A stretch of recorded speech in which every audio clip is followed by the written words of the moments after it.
Tonight, I'm heading to the Capital Comedy Festival in Washington, D.C. And you already know, it's never just about where I'm going. It's about the experience. Outfit, ready, energy, on 10, let's go. Instead of driving all the way to D.C., I decided to take the metro because if you know, you know. Parking out there is a whole situation. I got off at Farragut West, and I always like to understand the history behind where I am. This station is named after David Farragut, the first admiral in the United States Navy history. He became famous during the Civil War at the Battle of Mobile Bay. And now this is the part people don't always explain right. When he said, "Damn the torpedoes, full speed ahead," he wasn't talking about firing torpedoes. Back then, torpedoes were actually naval mines placed in the water. One of the Union ships had already hit one and sank, and the rest of the fleet started hesitating under heavy fire. And instead of stopping, Farragut made the call to keep going. So when you hear that quote, what he was really saying was, we see the danger and we're moving anyway. And learning he was in the Navy, that stood out to me immediately. Anytime I hear anything about someone serving in the Navy, my ears perk up because that's personal as a Navy veteran myself. As I'm walking through DC, I pass the World Bank.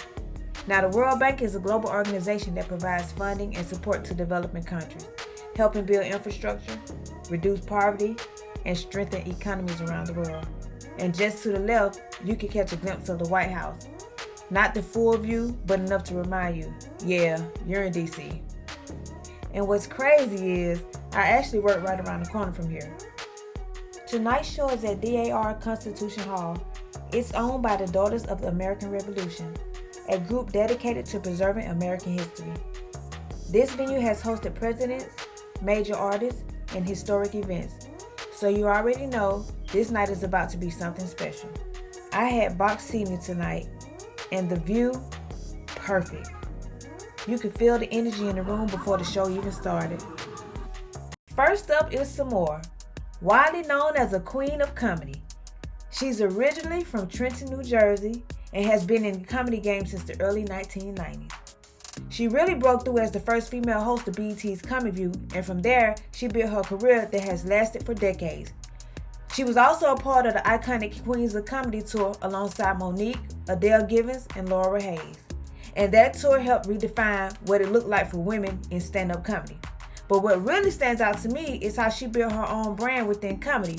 She created her Chandelier series, like Queen Chandelier and Chandelier Status, and that became her signature. And if you pay attention, that's more than just a title, that's branding.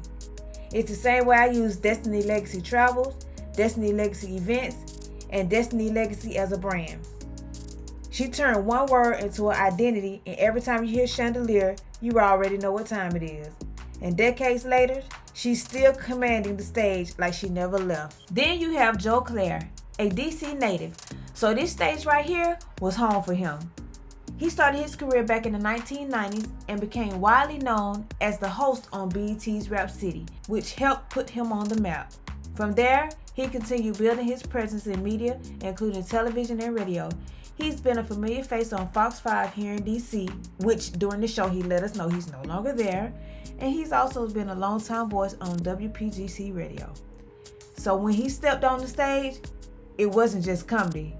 It was a hometown connection. If you notice, I dropped my phone abruptly because I was told to stop recording. So I have no more footage for the rest of the night. Then you have Don D.C. Curry, a veteran comedian originally from Washington, D.C., but long associated with Atlanta's comedy scene.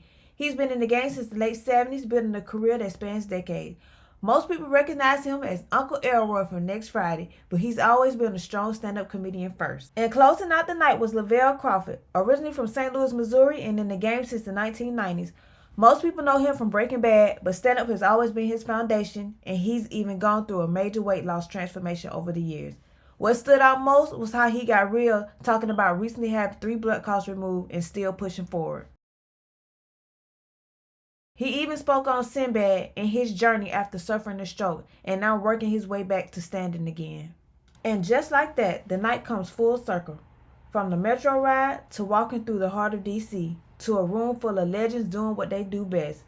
This wasn't just a comedy show, this was an experience. Moments like this remind me why I do what I do, capturing the journey, the history, and the energy all in one.